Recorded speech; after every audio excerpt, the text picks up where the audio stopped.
Hello and welcome to another episode of Threat Update. I'm Kilian Engler, and joining me today is Kyle Roth. Kyle, how's it going today? Hi, I'm doing great, Kilian. How about you? Very good, thank you so much. So we have an interesting episode for everyone today. We've talked a lot about the Exchange ProxyLogon vulnerability, but what we're seeing is now some additional organizations or groups or threat actors that are taking advantage of this vulnerability for their own nefarious ends. In this case, we're talking about the Lemon Duck. I guess you call them a botnet or a botnet group. Yeah, Yeah. APT botnet group. Yeah. And what they do is, so we've seen some that have targeted these unpatched exchange servers with ransomware to encrypt the exchange servers and things like that. But these guys are taking a little bit different approach. They're actually out there deploying cryptocurrency mining of all things. So this is a little bit more direct. Instead of encrypting the data and or maybe exfiltrating it to ask for ransom back, they're just going right to the source. They want to get that that cryptocurrency right off the bat. So Kyle, just real quick for anybody who's maybe wondering or wants to know, can you just give me a very quick overview of what the ProxyLogon vulnerability is? Sure. So essentially, the ProxyLogon vulnerability was a recently released vulnerability where essentially you're able to get full access to those exchange servers that are Yeah, vulnerable, deploy web shells, and then accessing those web shells to kind of extract information. So kind of a critical vulnerability that Microsoft absolutely. addressed. So yeah, definitely still exploitable and definitely still out there in the wild. Yeah, absolutely. And if anybody out there who is maybe concerned if you have on-prem exchange servers that might be vulnerable to this, we have another video link in the description that we walk through some of the tools that are out there and scripts available to detect if this is in your environment and help you down that path of remediation. So as we mentioned, this Lemon Duck organization is taking advantage of these unpatched exchange servers as a landing ground for their crypto mining activity. So, Kyle, once they hit that server, once they exploit it, can you walk us through a little bit of what Lemon Duck does at that point? Sure. What they're looking to do at that point is monetize, right? So a lot of kind of the goal of a lot of these Sure. operations. So they're kind of mass scanning, looking for vulnerable targets. Once Mhm. they've identified them, they may sit there quietly for a while. They're going to install their software that's Mhm. going to be usually like a Monero miner, utilizes the CPU and GPU of the servers they're Mhm. deployed on, in their profit to mine for and eventually transact that Monero.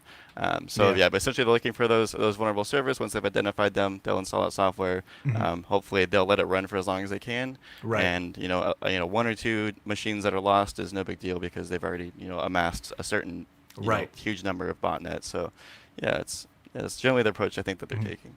And these guys are fairly interesting. They do seem like, as an organization, that they keep on top of the vulnerabilities. And I know these guys are wormable, and I know their previous IOCs involved using like Eternal Blue to spread around inside the organization. Kyle, do you know if that's still the case, or is that still part of their operation?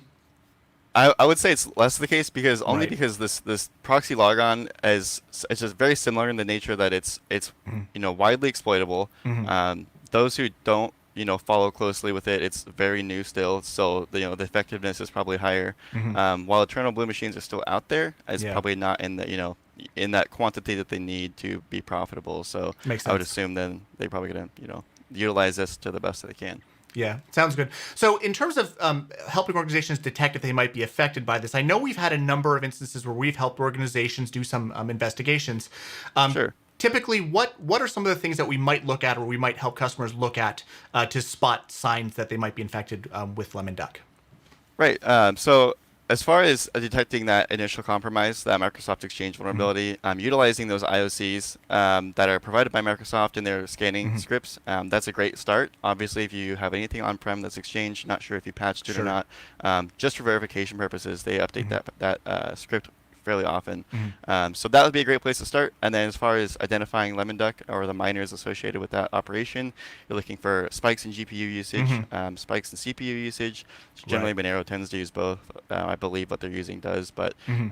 yeah, so if it's something out of the ordinary and you're noticing high utilization, maybe slow services, Hmm. something to look into. Absolutely, and let's certainly not forget, of course, since this is new, a new operation on the servers, we would probably, and Kyle, keep me honest, want to track and see if we see any new or odd or unusual connections over HTTP coming off of these machines that may or may not be connecting to these sites, especially if it's a low reputation or no reputation site. We might see some DNS traffic as well too. Would that be accurate? Is that some? Right, yeah. If your Exchange server's primary goal is to, be an Exchange server, it might be strange that it's accessing wallet-based sites or that kind of thing. So Right. keeping out for that, yeah, absolutely. Looking for that unusual activity. Yeah, so this is definitely pretty interesting in terms of again the add-on effects here, and it was only a matter of time before these organizations started to leverage this as well. So of course, our best recommendation is it's just a matter of defense in depth in this. At this Absolutely. point. So if you're out there, if you're concerned about this, absolutely, we have some resources to help out, to identify those, help you guys find if you need servers to be patched. And then, of course, having that visibility across the organization to see where we're seeing new or unusual traffic going out on web proxy or DNS. And then, of course, since this is wormable, we can also spot potential signs that the malware is moving around inside the organization too, and see Absolutely. these additional connections. So a lot of kind of useful information. And of course, certainly not to forget, they do leverage additional CPU and GPU. So if your servers are spiking up there, you're not quite sure why. Definitely could be another sign. Always worth a look. Yeah, absolutely. Kyle, anything else you want to add before we sign off for everybody today? Personally, no. I think you've covered a lot of it, Awesome. Kilian. Thank you. Now, this was great. Thank you so much. And thank you all for watching. As I always mention on every one of these streams, we're here to help. If you have questions, if you think you might have been affected by one of these, we do have a link in the description. You can reach out to Varonis for help. I think it's varonis.com/help if I'm not mistaken. And thank you all for watching. We really appreciate it. If you enjoyed this content, please consider subscribing to the channel. We have new episodes coming out weekly. And if you enjoyed it, maybe leave a comment too. We definitely appreciate that. Thank you so much for watching. Thank you, Kyle, for being on. We'll look forward to talking to you again soon. Take care.